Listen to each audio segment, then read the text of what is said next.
I just found out why my boyfriend never holds my toddler niece. I, 27 female, have been with my boyfriend Jay, 28 male, for 5 years.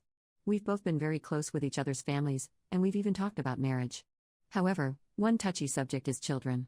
Whenever we discuss it, he gets kinda standoffish. He doesn't really dismiss the idea though, it's just that he doesn't seem invested. I've always wanted kids, and he just always says he's fine with whatever makes me happy. Ever since, I've been content with this situation. However, things escalated during this holiday season. Our setup has always been that Jay spends Christmas Eve and dinner with my family, then I spend Christmas Day with his family. This was the first Christmas I'll spend with my first and only niece, 2 female, Anna. She spent her first Christmas in the hospital due to her health condition, but she's okay now, so I made sure to spend a lot of time with her. We played a lot, we opened gifts together, and I even reenacted Anna's favorite storybook using her favorite doll. We even had matching outfits. My sister Amy, 30 female, thanked me for giving her and her husband some relief from childcare the entire day. However, Amy also said she noticed that Jay, who was just either sitting on the couch watching me or helping my mom with the dishes, was kinda distant with Anna. I told her I've also noticed that before, and I just chalked it up to maybe Jay was hesitant and awkward to play with Anna because he feels he's just my boyfriend. Then Amy said she won't mind, since she and her husband already treat Jay as part of our family. I then went back to Jay and encouraged him to play with Anna and help us set up her new dollhouse, but he said he's not feeling too well. He ended up drinking a few more beers and stayed on the porch by himself, scrolling on his phone. I didn't press harder and thought he might really just be feeling under the weather. I just want to add for context that Jay isn't an alcoholic.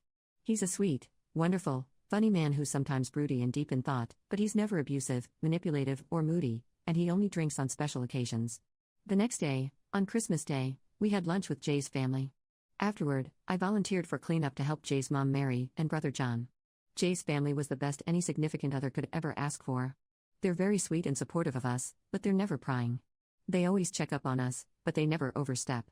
So, as we were cleaning up, Mary asked me how my sister's baby was. They helped with the bills when Anna was hospitalized last year. I told them that Anna's in great condition now, and that she already spent the Christmas at home.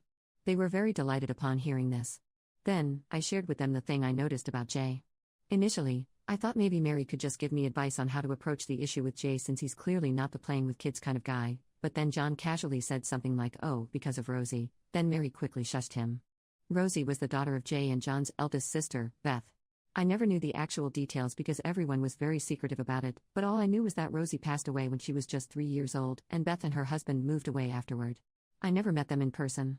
So, later that night, when Mary, John, and the other family members got a bit more drunk and Jay was already sleeping in the bedroom, they told me the story. I didn't force them or anything.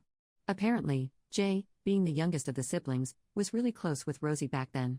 Jay was just around 14 years old when Rosie was born, so he became the super fun uncle, like I am now with Anna. He was actually Rosie's best friend.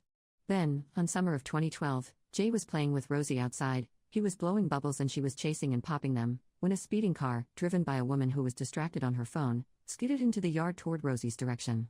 Jay reacted quickly and was able to reach and grab Rosie so the car actually hit him, but the impact of the crash caused Rosie's head to whiplash as Jay hugged her. Jay was in a coma for 3 days and had multiple severe injuries and internal bleeding, but Rosie didn't make it.